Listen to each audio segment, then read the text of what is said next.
साथियों नमस्कार। पंचांग देखना सीखे तथा ज्योतिष बने चैनल में आप लोगों को हार्दिक स्वागत करता हूं। मैं हमेशा की भांति आप लोगों के सामने फिर आज एक प्रसंग लेकर एक विषय लेकर के उपस्थित हूं, जो आप लोगों को सिखाने का हमेशा प्रयास करता हूं ताकि आप लोग जानें। मेरा ये उद्देश्य है कि जो मैं जानता हूं आप लोगों के बीच में बांट दूं, आप लोग भी इसका पालन करें, इसका अनुभव करें, इसका ज्ञान हासिल करें। साथियों, मेरा विशेष कोई उद्देश्य नहीं है। विशेष हम लोग आज चर्चा करने की कोशिश करते हैं कि धीरे धीरे हम लोग अब ज्योतिष की तरफ बढ़ रहे हैं, ज्योतिष का ज्ञान हासिल करना चाह रहे हैं। हम लोग मुहूर्त का भी लेकर वर्णन करते रहेंगे, चर्चा करते रहेंगे। हम लोग पिछले वीडियो में ग्रहों की दृष्टियों के बारे में चर्चा किए।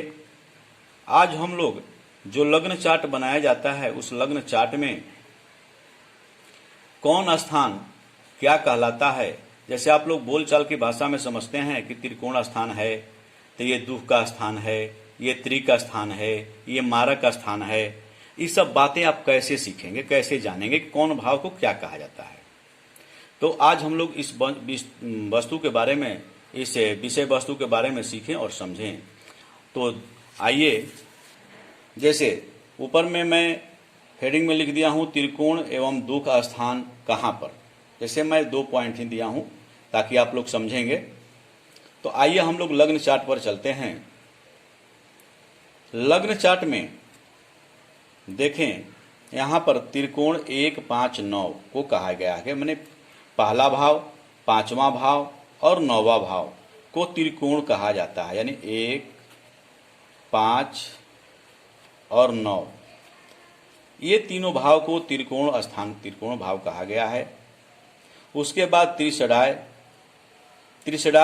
3, 6, 11 यानी 3, 6 और 11 इस भाव को कहा जाता है। आगे देखें, त्रिक स्थान या दुख स्थान 6, 8, 12 यानी 6वां स्थान, 8वां और 12वां स्थान।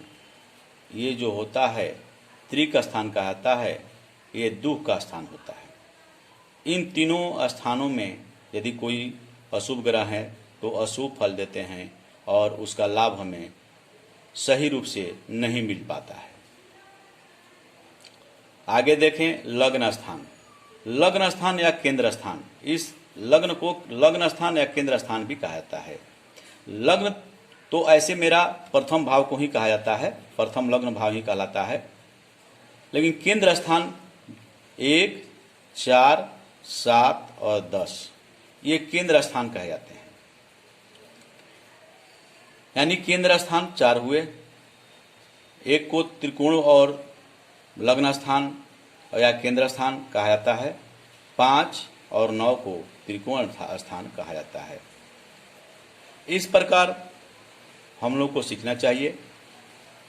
एक और है मारक स्थान, माने मारक भाव किसको कहता है। तो 2 को और 8 को मारक भाव कहा जाता है। यानी इसी को लोग कहते हैं, इसके मारक स्थान के स्वामी जो होते हैं उनको मार्केश कहा जाता है। लग्न के स्वामी को लग्नेश कहा जाता है। जो भाव होते हैं उसके स्वामी जो होते हैं उसको भावेश कहा जाता है। इस प्रकार हम लोग त्रिकोण, त्रिक स्थान, त्रिषडाय, लग्न स्थान, केंद्र स्थान, मारक स्थान भाव के बारे में हम लोगों ने आज सीखा। मैं आपसे गुजारिश करता हूं कि आप, यदि आपको वीडियो अच्छा लगता हो तभी लाइक करेंगे, अन्यथा स्किप कर देंगे। तब तक के लिए धन्यवाद।